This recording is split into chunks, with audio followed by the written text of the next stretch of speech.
Hello, Carol, and welcome to episode 188 of Magic Rays of Light, a podcast exploring the world of Apple TV and so much more. More than anything, though, we just want to make you happy. I'm Sigmund Judge, joined once again by my co-host, Mr. Devon Dundee. Lots of Apple original news coming, including, of course, our huge highlight, Pluribus, in just a few moments. But first, I think it was important for us, Devon, to explore, alongside the slew of point updates to Apple's platforms, including tvOS for Apple TV 4K, was the official public transition from Apple TV Plus to Apple TV. We talked about this briefly last week, but we wanted to catch up because, well, a lot happened, and in quite a entertaining and extravagant and creative way. Yeah, this rollout actually was a lot more cohesive than I was expecting. I said I thought it might take a couple months until the rollout of F1 to finally be done, but I should have known that Apple would time it with the 0.1 release and really do a great job with it.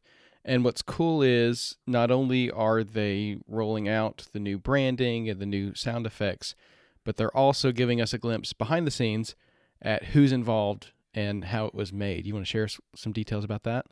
Absolutely. So let's start with the new Mnemonic intro. This is a collaborative, creative project between Apple and Phineas in terms of the sound.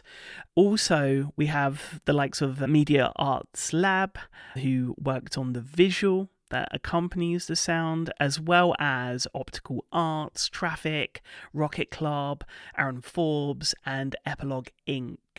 This is a really cool rebrand. It's available in 3 flavors.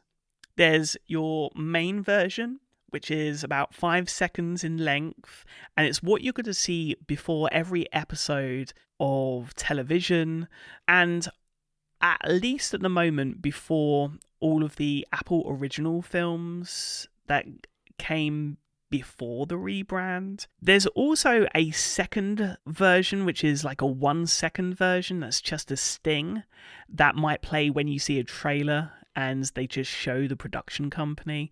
And then there's this longer form 12-second version focusing on the top of the Apple logo, which you'll see in a movie theater or at the start of an Apple original film going forward. And, well, here's how it sounds. And of course, we'll attach a visual to this particular chapter of this week's conversation for those that have yet to see it.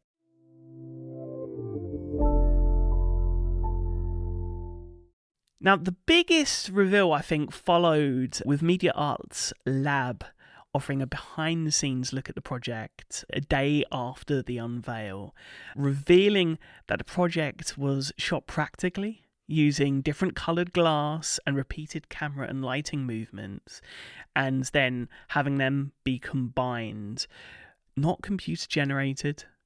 And the intro also debuted a new custom typeface, Apple's SF, but SFTV, so slightly bolder, slightly more dramatic. What did you think of the big reveal? And what do you think it speaks to with regard to Apple taking such care over the new branding? I'd say before this, the Studio Canal production logo was my favourite. I think also because that was also shot practically and used more projection effects. This really just blew me away. Absolutely gorgeous. Yeah, same here. I tend to be one of those people who's resistant to change, just in my nature. And I was a little nervous when I saw that Apple had revealed the new Mnemonic as kind of a bonus on the Apple TV YouTube channel. I was a little hesitant to hit the play button, honestly, because I love the bong. And I love its connection to the Mac's history and the way it makes you feel like you're watching an Apple production. But I think this new Mnemonic is really, really nice. It's well done. I love the color that comes along with it, which is also very Apple flair. It's the colors kind of feel. And thinking about it some more, it's actually, I think, really telling that Apple is taking Apple TV a little bit away from some of the history, again, away from that just classic bong sound that you would know for sure is Apple. It's giving the service its own identity And I'd say this mnemonic is up there in terms of being recognizable and definitely giving the service an identity. I mean, it's up there with the HBO sound and with Netflix, they're to dumb. I mean, you always know when you're watching a Netflix production. And with this, you're always going to know when you're watching an Apple production. And so I love that. When they said that Apple TV was going to get a new vibrant identity, I think some people poked fun at that because all we saw was the flare and the icon at first. But this is that vibrant identity. It's vibrant, it's beautiful, and it is very much identifying. And it's too early to go ahead and say it's iconic, but I think it's going to move in that direction over time because it really is a gorgeous thing. It's a great way to get in the right state of mind before you watch an Apple original production. So I'm really pumped about it. I love that they're making a moment of it by giving us these behind the scenes glimpses as well. And so, it's something they're obviously quite proud of. And I think this is really a great way to set up the service to carve out its own identity and hopefully continue to grow in the streaming world. Yeah, and in an era where Coca-Cola are just generating their most recent adverts, Apple have gone all practical, which I love. The other thing also, this is something that's happened a couple of times from Apple on social media, is they accidentally released the spatial version of whatever they've produced and put that up on social media, and it will sound a little bit out of whack. They did that with their first post on Threads this week. What's interesting is the spatial version of the intro seems to have a second layer where the notes are actually backwards. So that's giving that effect. So really, really cool. Loved all of the detail, and I don't know how many times I've now watched this intro, but I believe your first time was this morning or this evening. Let's just say it wasn't too long before we started recording, Sigmund. I got to see the new mnemonic in the wild for the first time, and I immediately recognized it and thought it was very cool to see it in action. And of course, I saw it just before watching the premiere episode of our highlight for this week, and that's Pluribus. The most miserable person on earth must save the world from happiness. Hi, Carol. Thank you for calling. Yep. This must be so bewildering for you. You might want to stick close to home for the next few days. We can deliver food, medicine, whatever you need. We will figure out what makes you different. Figure it out. Why? So you can join us. Are there any questions you might have for us, Carol? What the This comes to us from writer and creator Vince Gilligan, of course, the creator of Breaking Bad and Better Call Saul. It stars Rhea Seehorn alongside Caroline Wydra and Carlos Manuel Vesca, with guest stars Miriam Shore and Samba Shoot. Sigmund, tell us a little bit about Pluribus. Just a little bit. Well, beforehand, a warning, I think, for those that have yet to see it. Knowing literally anything going in will potentially, I think, spoil your enjoyment of the first episode, if not the first 2 episodes that have released this Friday. And honestly, I think the way to enjoy this show is not to know anything. And actually going into the premiere weekend, there has been an air of mystery surrounding Pluribus, from the hotline and the text messages that followed to the point that really only select outlets got screener access this time around, and hence the delay to this week's scheduled episode. But wow, was it worth the wait? I think very quickly, a premiere breakdown. Carol, played by Rhea Seehorn, she's a successful romance fiction author writing about heterosexual relationships despite having a secret relationship with her publicist Helen. And yet, despite her success and her adoration from hundreds of thousands of eager readers, some displaying swords, some displaying cushions, and all sorts of fandom, she is deeply miserable.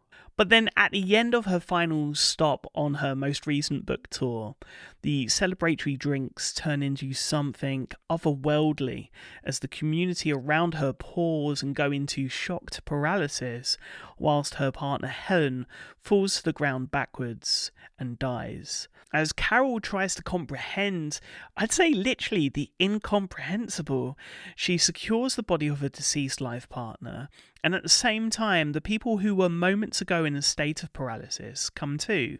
But now they're in this hive-like state, reminiscent, I'd say, of like sci-fi classics like Night of the Creeps. However, in Vince Gilligan's long-awaited return to the genre, I think it's been 23 years since his involvement in The X-Files, this hive-like switch-up of planet Earth comes to us by way of an extraterrestrial virus that's reportedly been on the cusp of taking over the planet for decades via a radio signal from 600 light years away. At least, that's what Carol was told via a dedicated TV transmission from the White House.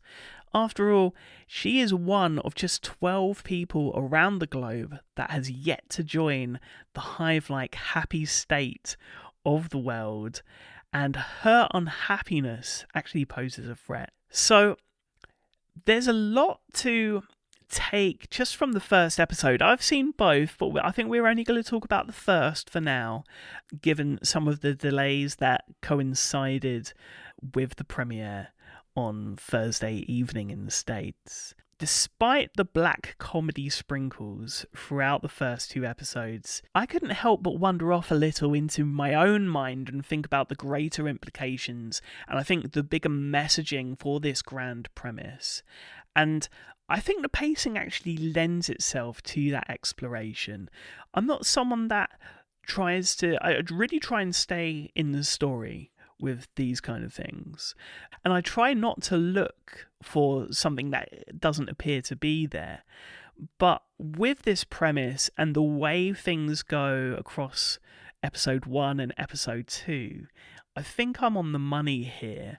We'll talk about the bigger implications and the bigger questions that I think this show's going to pose. But first off, big detour for Vince Gilligan from Breaking Bad and Better Call Saul. What did you think of this first episode? We've known nothing, really. And did you get to know enough at the end of this first episode?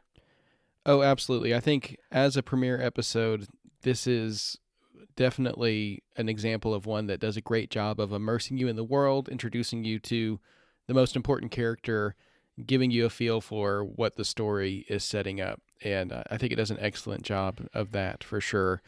And I like what you said about it almost being a little bit of a meta experience where you're fully engaged with the story because it is very engaging, but at the same time, you're thinking, what would I do in this situation? You're kind of living vicariously through Carol and wondering if you'd be able to make those same decisions. And personally, I was just thinking that if I was in this situation, I would curl up into a ball and just let whatever's happening overtake me because I think I would just be so scared and overwhelmed. And there's aspects of this scenario that Carol finds herself in that we have seen similar kinds of things displayed on screen, but something about this one was just so unsettling to me. I think it might be she's at a bar and there's a band on stage, and of course the music has stopped as everyone's being taken over by what's happening, but some of the people are still making noises, including the singer, into the microphone. It's just this almost rhythmic sound coming out of the singer's mouth. And just the whole ambiance of it was just absolutely, it just shook me. And I loved that aspect of it. Rhea Seehorn described this in some behind-the-scenes videos as lean forward watching instead of lean back watching. And that's absolutely what this is. This is not something you're going to just sit there and turn your brain off and take in. This is something you're going to be actively engaged with. And I think that's what they're going for here. And it's a huge swing for Vince Gilligan. It's a huge swing for Apple, but clearly people are excited to see what they're up to because the demand crashed Apple TV last night as I was trying to watch the premiere episode, and people were online. Some got kicked out in the middle of the premiere episode, which I can't even imagine. At least I hadn't started it yet, but people who were like right towards the end and about to see how things played out. and then suddenly, had to wait for the servers to come back up. It's a good problem to have, and hopefully one that will, be looked into for future big premieres like this. But yeah, I loved it. I love so much about it, and the humor to it is very subtle, but there's some really actually funny moments in the midst of it as well. I think my favorite joke from the whole episode is when Carol turns her TV on, and for like half a second it says HDMI 1, no input, and she has to wait for it to recognize her cable box. I thought that was great. I do think it breaks up a little bit of some of that intensity while still keeping you in the moment with Carol. And yeah, the whole thing, I just thought it was excellent. I think the thing I was thinking was, wow, if Earth move to this like hive-like state where everyone's trying to help one another, and it's not me but it's we, and we becomes us, that would be amazing, given how much our world increasingly seems to be fueled on conflict. I felt like that for a moment until I really started to think about the implications. As much as I wish we were more harmonious on this earth, there is part of the human experience where the contrast of ideas and the conflict and the desire to learn more, I think, supersedes this happy utopia. And even amongst all of this, if you think about it, Carol's unhappiness has dire consequences each time she kind of flips out. So even now, despite the structures that have been in place that have honestly probably kept her from sharing her true romantic identity and her sexual orientation and really sharing who she truly is, even during this state, she's having to control her anger and she's having to suppress how she truly feels.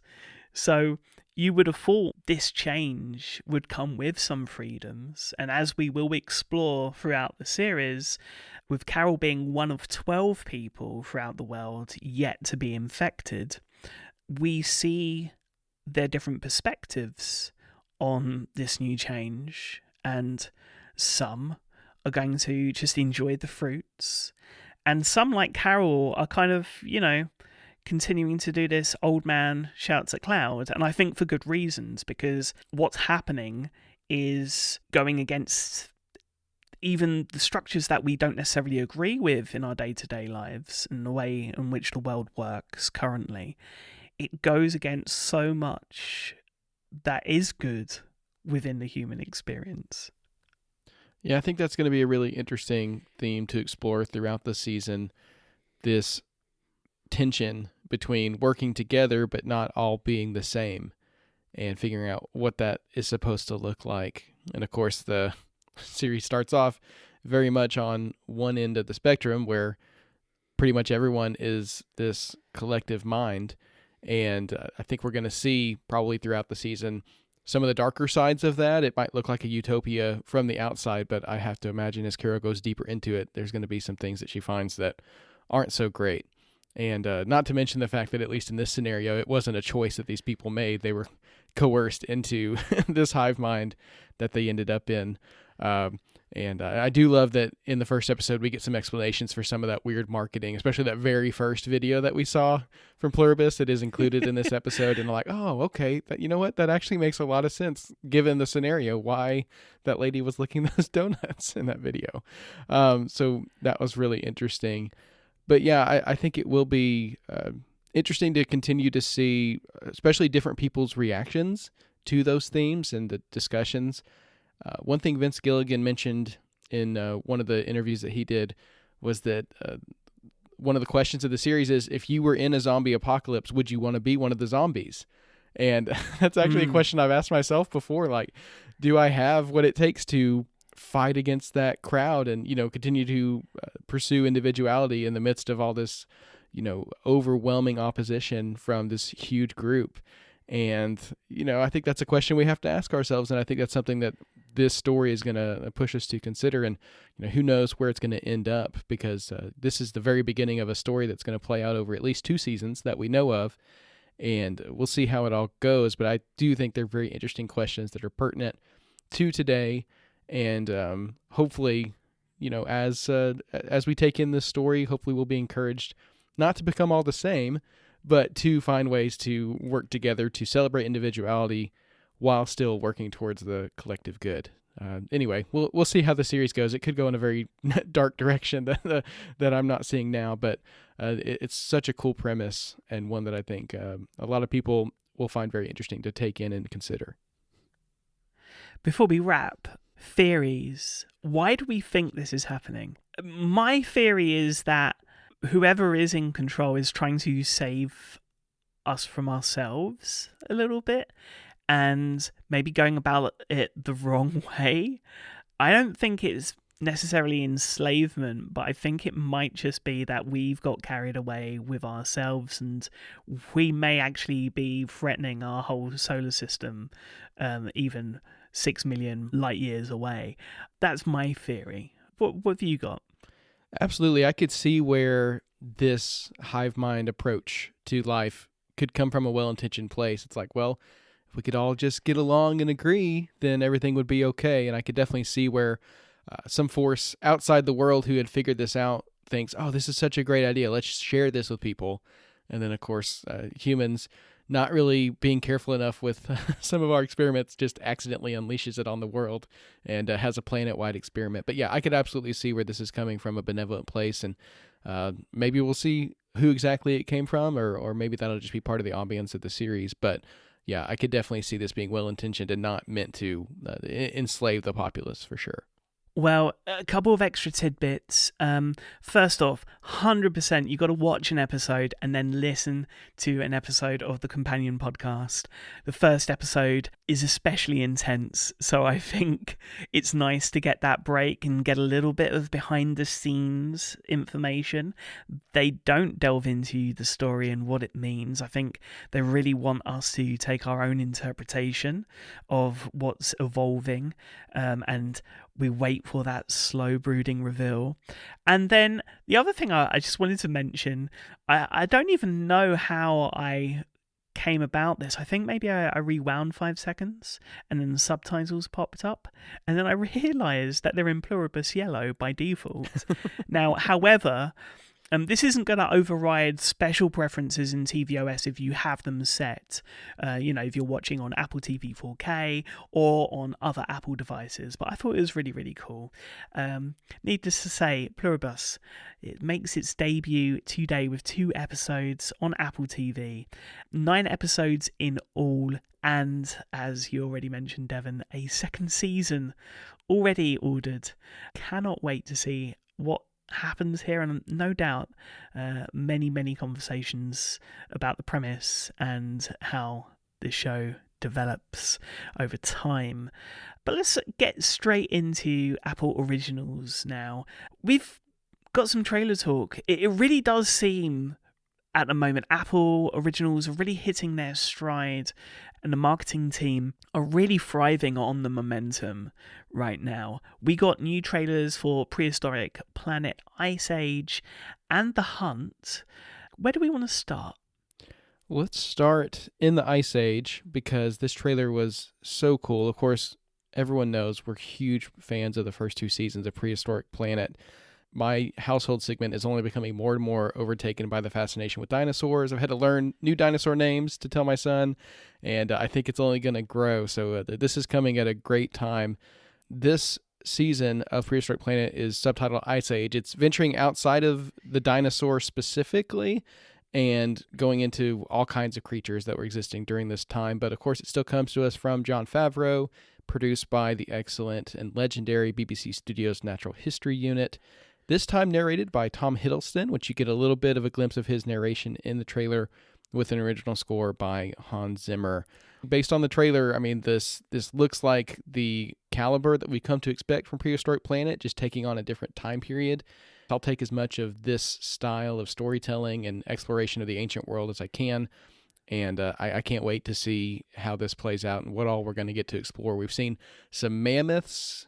There's some marsupials in the trailer, which is very cool. I never really thought about what early marsupials look like, but that's going to be interesting to see if we can see some history there. Yeah, this just looks like it's going to be a really fun ride. What do you think? I'm always up for more Prehistoric Planet. And the biggest enjoyable aspect for this is actually the release and how they've planned the release for Prehistoric Planet in the past. And again, this time, it's a 5-day event that kicks off November 26th with episode premiering each day of the week. And then, of course, it's all available for you to watch on demand again and again and again.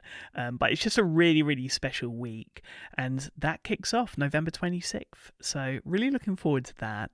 We also saw a trailer for The Hunt. This follows friends on a hunting trip who get into a deadly clash with other hunters. And they vow to keep it secret, but as paranoia sets in and a ruthless gang seeks revenge, the friends must confront their morality, families, and their savage instincts. And I gotta say, I really enjoyed this intense trailer. I'm not sure if it was just me, but I hinted a little bit of comedic momentum there, just through the absurdity of how things progress. It's created by Cedric Anger. It's spelled anger, which I think is apt, and stars Benoit Miguem and Melanie Laurent. This looks great. Premieres December 3rd on Apple TV. I know this isn't one that necessarily I would immediately associate with your tastes, but is it one that you're looking forward to?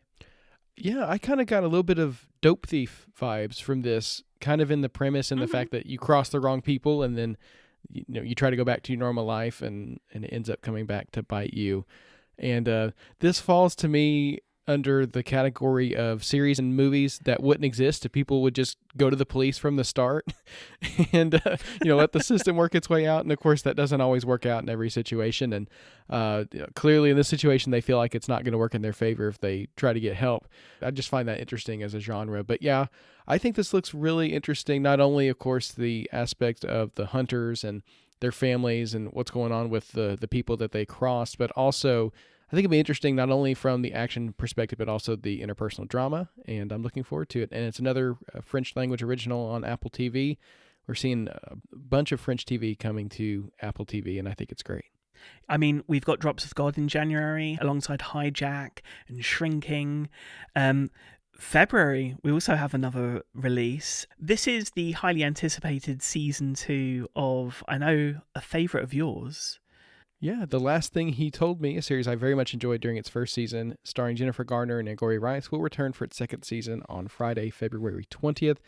I don't know the exact relationship between how this happened, but of course, the first season was based on a novel, and the follow-up novel is coming out in January before the series in February. I don't know what was ordered first, if maybe the novel was in the works and then they knew that they could do a second season if they needed to, or if the success of the series kind of propelled that world back into inertia. I'm not totally sure, but I'm excited that we're going to get back to this because I thought it was going to be a mini-series. When I heard there was going to be a second season and a second book, there's just lots in this world to enjoy, and I'm looking forward to seeing how that plays out. You know what I think's also coming in February, although I'm not 100% sure, but I've heard murmurs, and that is For All Mankind. We've been long awaiting the season 5 date reveal alongside the spin-off, which I think will come afterwards in Star City, which I believe finished production a long time ago now. Production Weekly, however, reported this week that the 6th season of For All Mankind is in the works, so lots of good news ahead of potential good news for All Mankind fans there. In development, though, Apple have landed so many different projects. Let's start with the international thriller series Safe Houses. This is a fast-paced international espionage thriller. It's set in the aftermath of the killing of a high-ranking CIA officer in Madrid, and the series follows Sofia Jimenez, a fugitive agent accused of the crime, and the ambassador Elizabeth Winthrop, his widow, as they each investigate the murder from opposite sides and unravel a vast conspiracy that could upend the balance of global power. I gotta say, I'm really, really interested in this. It's another show beginning with S. I've got Slow Horses vibes just through what I'm hearing here. But yeah, Safe Houses. It's based on the novel by Dan Fesperman and comes from showrunner Gideon Rath, who will direct the series alongside Otto Bathurst. And the series will enter production this February in Madrid, which is very, very cool. The second episode of Pluribus shot actually in Basque country in Spain. So it's nice to see lots of production moving over that way, and just not just in the UK, but out to other parts of Europe as well. The company also this week revealed the upcoming French-language thriller La Décision from Carême director Martin Boubelon and Louise Farge. This is supposedly a riveting race against the clock, with the life of the French president turned upside down when an 8-year-old girl goes missing. And whilst the public is shocked over the disappearance of the young girl, the tragedy affects the president personally, as she is his illegitimate daughter and born of a secret affair unknown to his wife and political advisor Nora. The series stars Raphael Personnaz, Diane Kruger, Sami Bougela, Marina Hans de la Comédie Francois, and Fanny Sidney. We mentioned this name just last week, Devon. Richard Plepler, when we were talking about the potential, and it's still a potential, for Warner Discovery to end up in Apple's hands. But we got a little bit of news with regard to Richard Plepler and a project that he was attached to for Apple, which is now no longer going ahead. Yeah, one of the fruits of Richard Plepler's Eden Productions deal with Apple TV, which expired last January, is now no longer in development at Apple. Long Island Compromise had not yet received a series order from Apple following a competitive bidding war for the rights to Tiffany Brodesser-Akner's upcoming novel. The project is now reportedly being shopped around to a new potential partner. We don't know the details of why exactly this fell apart. It happens sometimes. Companies buy the rights to things and then don't end up moving forward with them. So who knows where this novel is going to end up, but it's not looking like it's going to be Apple TV this time around. Deadline reports that WNBA Rookie of the Year Paige Buchers is set to make her leap onto the big screen as she's attached to star in the sports pick Jess and Pearl. Apple Original Films is developing the film, which is based on an original idea by Scandal alum Zahir McGee and produced by the White Lotus's David Bernard.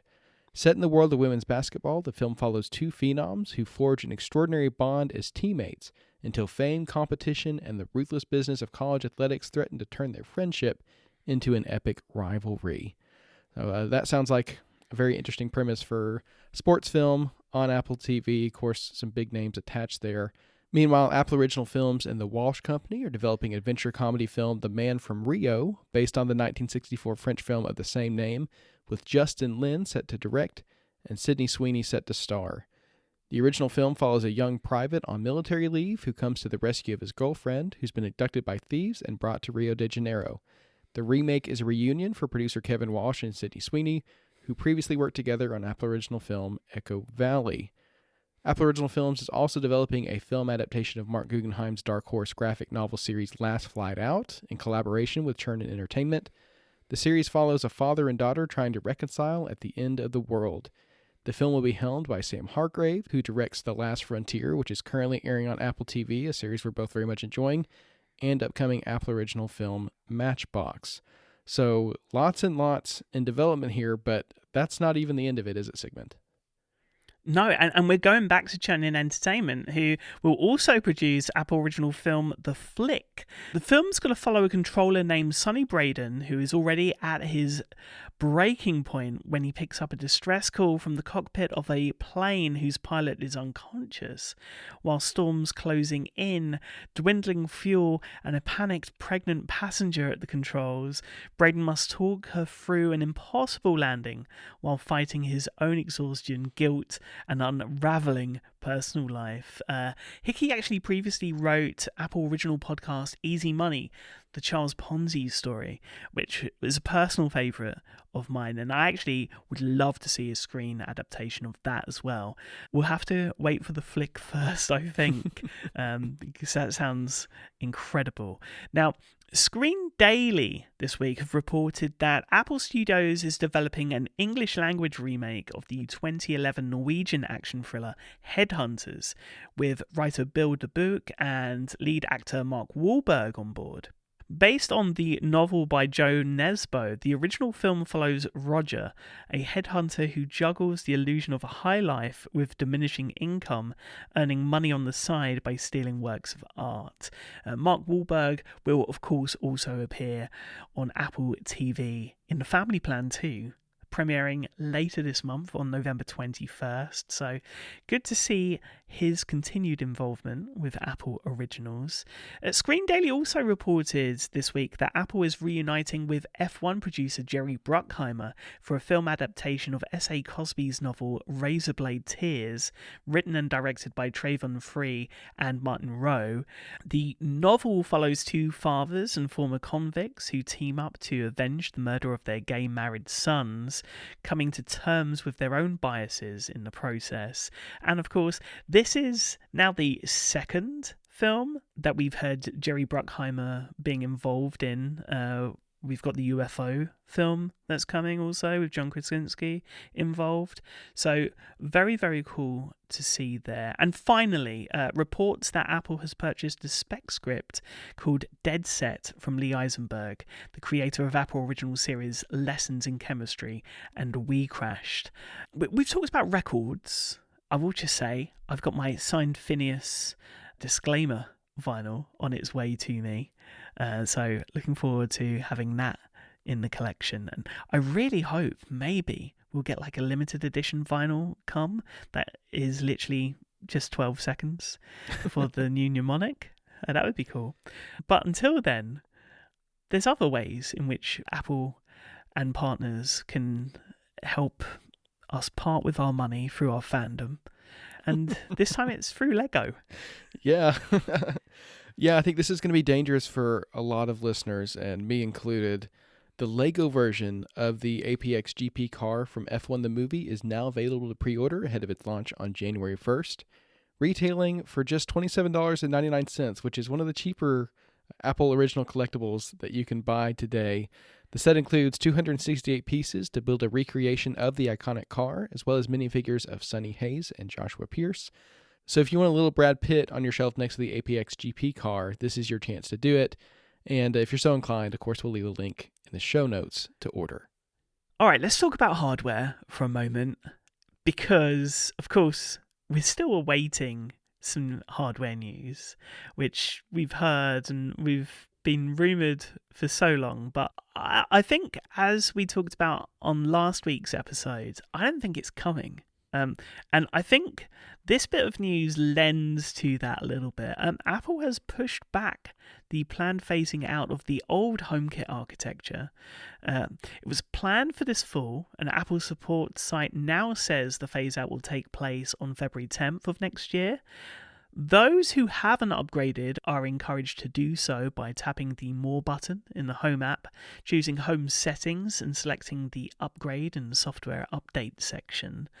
There's the technical side in terms of HomeKit, although I think really there's no excuse not to have upgraded to the new architecture by now, because it's so much better, ties in with Matter, and there are a lot more benefits there, even if there aren't necessarily that many benefits or added benefits for Apple TV hardware.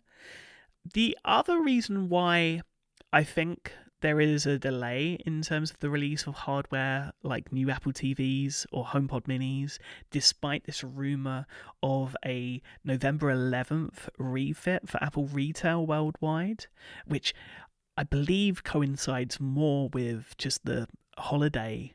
I think if we do see any kind of retail changes, it might be gaming influenced.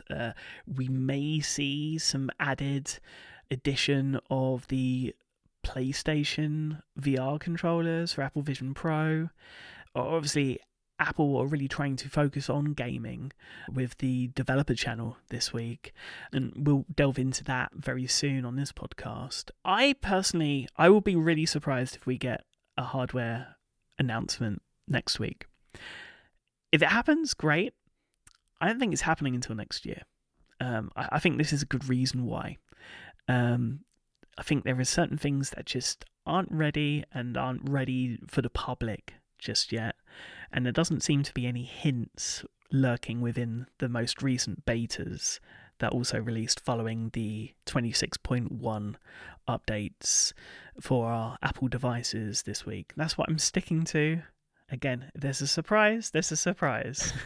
I just don't think there will be. I think next year, we thought this year was going to be the year of the big Apple Home revamp, but it seems like, especially Apple Intelligence delays have pushed that back, but it seems like we're shaping up for next year to be the big year for anything Apple in the home. And there's a lot of ways that could go, but I think that does incorporate some of the products we've heard rumored and we'll likely see sometime next year. It could also incorporate this HomeKit architecture upgrade as well, because those are going to be necessary for those products to integrate. I'd tell you also one other thing. They did update the product page for Apple TV 4K hardware on the store this week with the new branding and with new originals kind of taking center place even on the Apple TV 4K pages. So normally if we see a refresh, that refresh comes to coincide with hardware and not just on its own. So you've got that. Also in the States, there is a feature on, the Peacock bundle, which is new. And I think in terms of bundles as well, Apple One also got a rebrand this week. Very colourful, very, very cool. But I want to follow up with you on the Peacock Apple bundle because I had some questions. I myself checked out the preview episodes that were available, Twisted Metal being one of them. And that preview was in 4K. The sound was incredible. Then I went to my Peacock app, played back the same thing. I've got the top tier, and yet the quality I didn't think was half as good. So what I wanted to know as someone that isn't a bundle subscriber is, when you sign up for this bundle, are you accessing Peacock through their app, or do you get it as a channel within the TV app? I was hoping it would be a channel, but it's not. It is still through the Peacock app. So I tested this I am a bundle subscriber. I'll talk about that here in just a minute about my experience there. But I did delete the Peacock app on my iPad, go back to the TV app and try to play something back, and it told me I had to have the Peacock app. So although this is tighter integration between the two companies, they're not going so far as actually offering all the Peacock content through the Apple TV app, which is unfortunate because, like you said, there are definitely benefits there. I would love just not having to have another, app on my device. You know me, I like simplicity. But anyway, it's all through the Peacock app still, and you have to have both apps installed in order to take advantage of both services. I did mention last week some issues I had transitioning from a standard Peacock subscription to the bundle, because I was just allowed to pay for 2 subscriptions. And so I did correct that. I went in and canceled my Peacock subscription. Of course, with these streaming services, when you cancel, you still get the rest of the month that you paid for. So I had to wait for that to lapse. I got a message from my wife Sunday morning that she was trying to watch Law & Order SVU, and the Peacock app was telling her she needed to resubscribe. And the reason for that was I had canceled the Peacock account. It had lapsed, but I had paid for the bundle on my Apple device. And so I had to actually open the Peacock app on my phone immediately it saw that in-app purchase, activated it for every profile on the account, and she was able to watch. But that's another thing to look out for. If you have a family Peacock account and you're the one who subscribed through your Apple account, you have to make sure it's activated on your device so it can go out to the rest of the devices. So now it's all good. I can look into my Peacock billing account, and it tells me it's billed through Apple. Gives me a link to manage it through Apple subscriptions, and I'll be paying that way, getting the discount, which is great. So a little bit of a bumpy transition, but nothing that can't be navigated. Just make sure if you're going to sign up for the bundle, cancel your original Peacock, let that lapse, then pay for the bundle. Open the Peacock app on your device, and everyone on your account will be good to go. Cool. I'm still disappointed that there isn't an Apple TV channel, because that would simplify things even more, especially when it comes to family sharing and who has access and who doesn't, and all of that rigmarole. But let's talk about Apple TV releases this week. We've got originals, we've got live sports, we've got games. Wednesday saw new episodes of The Morning Show, Down Cemetery Road, and Loot. All really, really interesting. Loved The Morning Show this week, even though I was looking for a pick-me-up, and I don't think it quite did it for me. Loot did, and Down Cemetery Road is absolutely fabulous. Thursday also offered a little bit of time wasting for me. Apple Arcade, a ton of releases. These are releases that really can sap the time away. Yeah, I was a huge fan of the Sims series growing up. I have not played the My Sims games, but I think I'm going to have to try them out now that they're on Apple Arcade. We've got My Sims and My Sims Kingdom, both there. I could spend hours on those Sims games, so I'm going to have to be careful about installing those, but I'm looking forward to it. And then for fans of the Toca Boca Jr. Classics, there's a collection of those now on Apple Arcade. It includes 9 fan-favorite games, including Pet Doctor, Hair Salon, Kitchen Sushi Mini, Kitchen 2, Blocks, Dance Builders, and Lab Elements. So, like you said, lots of time you can put into Apple Arcade this week, and a great set of monthly releases for November. Of course, today sees the premiere of Pluribus and the official podcast hosted by editor Chris McCaleb. Definitely make sure you're following along with that podcast, but in the order of the episodes. Don't get ahead of yourself and get anything spoiled, but yeah, definitely. It's great to see an official podcast coming from Apple to coincide with Pluribus, and I hope they continue to do that with more of their originals. Alongside that, there's new episodes of The Last Frontier and Knife Edge Chasing Michelin Stars. On Monday, we get the premiere of Apple original podcast Adrift. This is from Blanchard House and hosted by Becky Milligan, and it tells the incredible true story of the Robertsons, a young British family who sold everything they owned to sail around the world, but then disaster strikes and their dream voyage turns into a desperate fight for survival in the middle of the Pacific Ocean. It features immersive audio, a searing original score, and an ambitiously cinematic sound design with first-person accounts and exclusive interviews revealing never-before-heard details. And all 8 episodes are available on Monday for Apple TV subscribers, with a weekly rollout for non-subscribers following the 3-episode premiere. Really looking forward to this one. And yeah, sound design.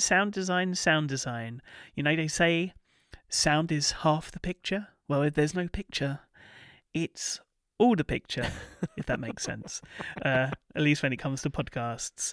This week also sees the MOS playoffs continue, and they're available to all Apple TV subscribers, not just season pass subscribers, so it's very, very cool. And we got some extras. What's coming in November 2025 with features on Pluribus, the second season of Palm Royale, and more. Talking of Palm Royale, a Season 1 recap, courtesy of the Shiny Sheet, and Down Cemetery Road, we get the opening title sequence, alongside Pluribus. What on earth is Pluribus? And I think even after the first 2 episodes, we are still trying to answer that question. So that's everything coming, and that's the week in Apple TV. But of course, we end with our up next picks, and this one is kind of predictable from you, but I'm really, really happy that you mentioned this because it's also presented in 3D on Apple Vision Pro this week. Yeah, I think anyone who knows me well knows I'm a fan of the MCU, and this week is the Disney Plus debut of Fantastic Four: First Steps. So for those who haven't seen it, been waiting for it to come to streaming, it is now available. This is a film I got to see in theaters and enjoyed thoroughly. I don't think I picked it when it was in theaters, but I could have. If this is a repeat pick, I apologize, but it is on streaming now. I wanted everyone to make sure they knew. It's directed by Matt Shackman, stars Pedro Pascal, Vanessa Kirby, Elon Musk Bacharach, Joseph Quinn, Ralph Ineson, and Julia Garner, and also, of course, features one of our favorites, Paul Walter Hauser, as Mole Man. He does a great job with the time that he's given. Fantastic Four is a family within the Marvel Universe. They've had several movie iterations. I think it's pretty much a consensus that this is the best on-screen adaptation of the Fantastic Four so far. This is the version that's going to be integrated into the wider MCU. They're going to be involved in the upcoming Avengers movies. I love Pedro Pascal's portrayal in this film. I love the family aspect of it. They really get into the heart of that. Not only the four of them as a family, but also, of course, there's a little baby in the mix there who plays a very central role in the film, and I think is going to play a very central role in the future of the MCU itself. One that definitely spoke to me, and one that I enjoyed quite a bit, and I'm excited that these characters are going to be continuing on as very prominent players in the MCU in the future, and I think this is a great setup for that next step. I feel like this is your Disney stopgap ahead of Wicked for Good, which, the Apple tie-in there is that it was edited on Apple Vision Pro. And the tie-in for me this week is when tickets became available in the UK, they're having special Thursday premiere screenings and they're fundraising screenings for a charity in the UK called Medicinema. What this charity offer is the ability for patients to watch films within their cinemas, within hospitals, whilst receiving treatments for a variety of illnesses. And I actually had the opportunity to watch a film thanks to Medicinema, and it's one of two picks. Of course, I've got two picks for you, Devon. They are Good Fortune and Roofman, both releasing on PVOD this week. Good Fortune available now, Roofman coming on Tuesday to the Apple TV app. Good Fortune is the debut directorial feature film from Aziz Ansari, who also stars alongside Keanu Reeves, Seth Rogen, Keke Palmer, and Sandra Oh. It's about a well-meaning but inept angel named Gabriel, played by Keanu Reeves, who actually meddles in the lives of this struggling gig worker and, on the other side, a wealthy venture capitalist. And they end up swapping positions. It is hilarious, even if it's not necessarily groundbreaking.